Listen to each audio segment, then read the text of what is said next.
नमस्कार फ्रेंड, मैं विजयलक्ष्मी अपने चैनल में आपका स्वागत करती हूँ। आशा करती हूँ आप अच्छे होंगे, स्वस्थ होंगे, मस्त होंगे और अपना काम मन लगाकर कर रहे होंगे।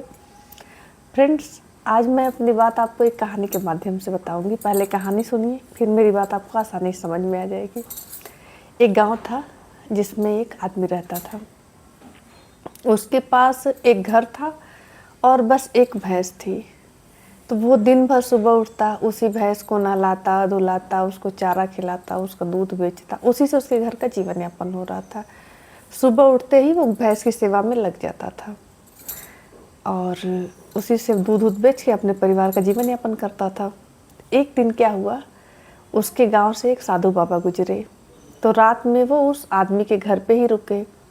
तो बोले कि तुम करते क्या हो? तो बोला कि मैं ये भैंस है, इसी की सेवा करता हूँ, इसकी देखभाल करता हूँ और जो इससे दूध मिलता है उसको बेच के मैं अपना जीवन यापन करता हूँ। और बोले ठीक है।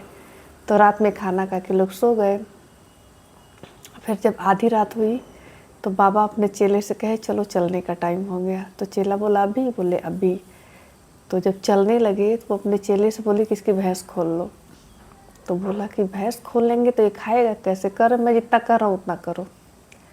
तो वो चेला भैंस खोल ले गया, लेके लोग गायब हो गए। अब वो सुबह उठा तो भैंस गायब। हाहाकार मचा, गांव गांव खोजा, कहीं मिला नहीं। थक हार के बेचारा रोग आके बैठ गया, फिर अपना दूसरा काम उम करने लगा।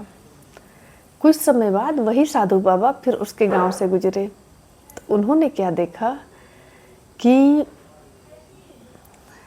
उस घर के सामने एक बहुत बड़ा सा महल खड़ा हो गया था। तो और सारी चीज़ें बहुत बदल चुकी थी, वो आदमी भी काफ़ी धनी हो गया था।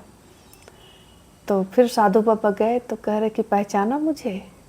तो वो नहीं पहचाना। तो बोले कि अच्छा ये बताओ ये सब कैसे किया? तो कह रहा है कि उस दिन एक साधु बाबा मेरी भैंस को लेकर चले गए। वो साधु बाबा को नहीं पहचान रहा था। तो कुछ दिन तो मैं लाठी लेकर उनको ढूंढता रहा कि मिले तो मारे इनको हम, ये हमारी भैंस उठा ले गए, हम कैसे जीवन यापन करेंगे अपना। लेकिन जब भैंस चली गई मेरे पास कुछ नहीं बचा। तो फिर मैंने काम करना शुरू कर दिया। मुझे जो काम मिला मैं वही करता रहा। फिर मैंने व्यापार करना शुरू किया। व्यापार में मुझे लाभ हुआ तो मैंने खेती खरीद ली। अब खेती और व्यापार दोनों है मेरे पास। और आज देखिए वो झोपड़ी टूट के ये महल हो गया। आज अगर वो साधु बाबा मिलते तो मैं उन्हें बहुत धन्यवाद देता कि अगर वो मेरी भैंस नहीं लेकर गए होते तो आज ये दिन मुझे देखने के लिए नहीं मिलता। तो साधु बाबा बोले एक बार ध्यान से देखो, मैं वही साधु बाबा हूँ। शायद बहुत दिन हो गए हैं इसलिए अब मेरी भी दशा दिशा बदल गई है, तुम पहचान नहीं पा रहे हो और मुझे तुम्हें इस रूप में देखकर अच्छा लग रहा है।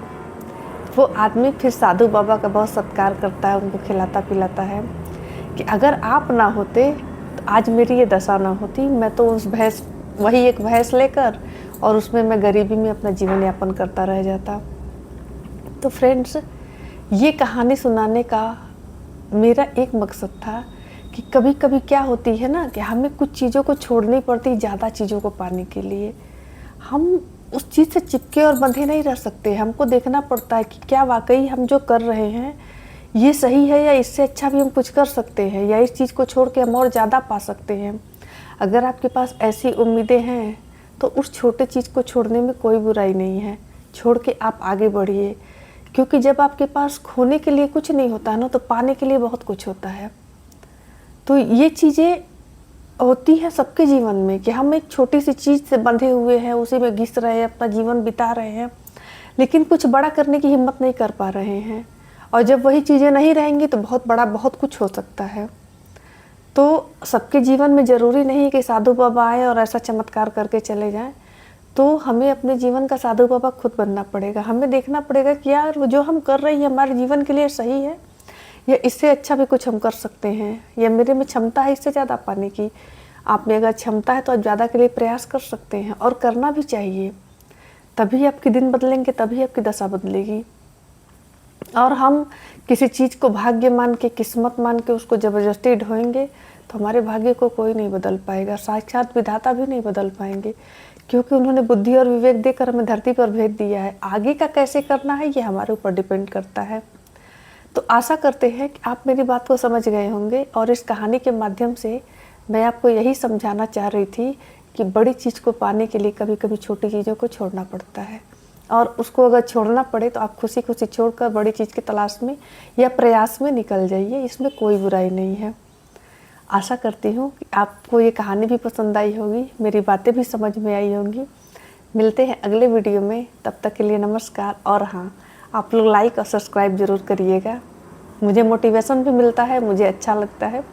फिर मैं ऐसे अच्छे अच्छे मोटिवेशनल वीडियो आपके लिए लाती रहूँगी।